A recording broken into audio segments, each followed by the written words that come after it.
अरे ये क्या हो गया? आज तक डिजिटल ब्रेकिंग में बड़ी खबर, एलन मस्क से छिन गया नंबर 1 का ताज। अब दुनिया के सबसे अमीर शख्स बने बर्नार्ड अर्नोल्ड।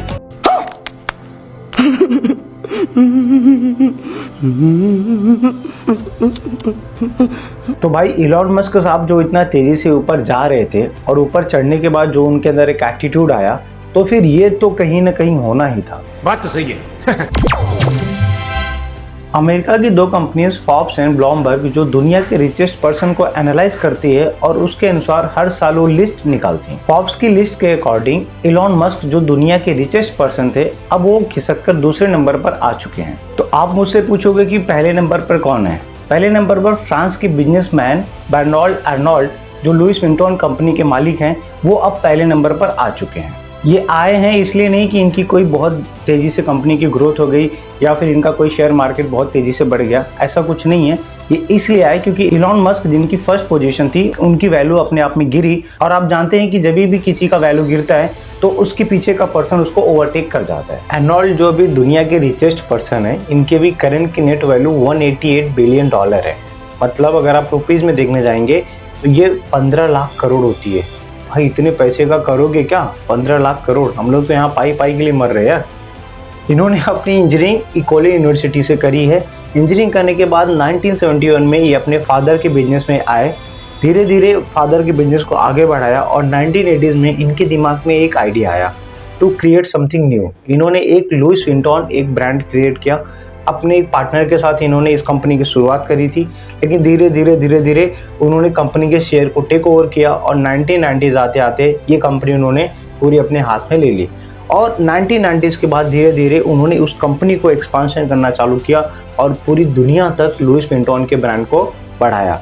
एलवी का ये जो ब्रांड है, ये 75 से भी ज़्यादा लग्जरी गुड्स प्रोडक्ट्स को बनाता है। इनके अलग अलग एरियाज में इनके प्रोडक्ट्स आते हैं, चाहे फैशन हो, कॉस्मेटिक्स हो, ज्वेलरी हो, परफ्यूम्स हो। परफ्यूम हम लोग लगाते हैं, वॉचेस, भाई वॉचेस भी इनकी आती है और वाइन्स में भी इनका रोल है। तो भाई जैसे अपने रतन टाटा साहब है ना, जो हर जगह पे छाए हुए, वैसे ये भी छाए हुए और ये वर्ल्ड लेवल पर छाए हुए हैं। इनके और भी अदर कुछ इन्वेस्टमेंट है वेब कंपनीज में, जैसे boo.com है, नेटफ्लिक्स है। आर्ट ऑफ कलेक्शन का इनको बहुत इंटरेस्ट रहा है। अलग अलग वेस्टर्न कंट्रीज को जितने भी बड़े बड़े ब्रांड है आर्ट के इन्होंने कलेक्ट करे हैं, उसको भी ये बेचने का काम करते हैं। पर इनके फर्स्ट पोजीशन पे आने की वजह ऐसा नहीं है कि इनकी कंपनी कोई बहुत तेजी से ग्रोथ कर गई या फिर इनका शेयर वैल्यू बहुत जल्दी से बढ़ गया, ऐसी कुछ बात नहीं है। इलॉन मस्क की वैल्यू घटी और उसकी वजह से ये फर्स्ट पोजीशन पे आए हैं। इलॉन मस्क जो टेस्ला के फाउंडर हैं, जो एक इलेक्ट्रिकल व्हीकल कंपनी है।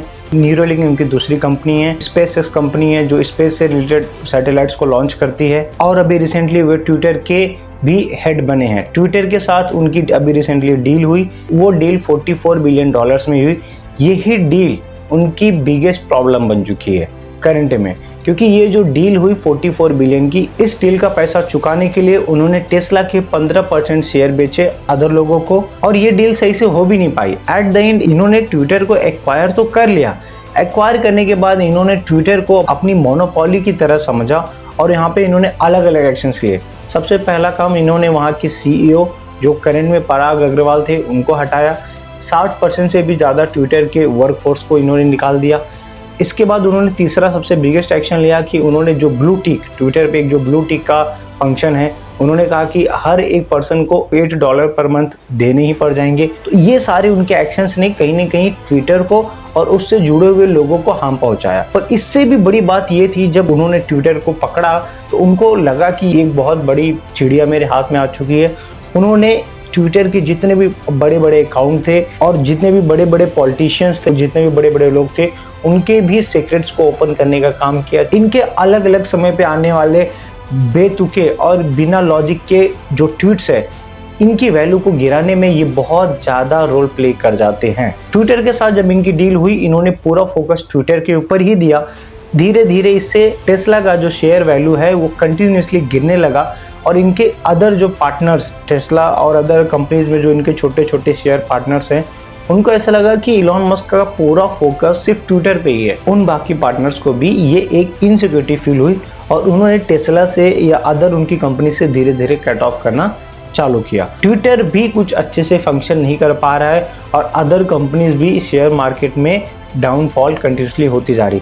पर रिसेंट ब्लो इनके लिए और एक बना जब न्यूज़ आई चाइना के संघाई में जो टेस्ला का जो प्लांट है वहाँ पे 20% ऑफ प्रोडक्शन है वो कम होने वाला है। ये सारी न्यूज़ जब एक साथ आने लगे, ये सारी चीज़ें इलॉन मस्क के ऊपर एक साथ भारी पड़ी और उनकी वैल्यू कहीं ना कहीं कम हुई। इसलिए दोस्तों, एटीट्यूड आफ्टर सक्सेस और रिग्रेट आफ्टर फेलियर दोनों ही आपके सक्सेस के लिए हानिकारक है।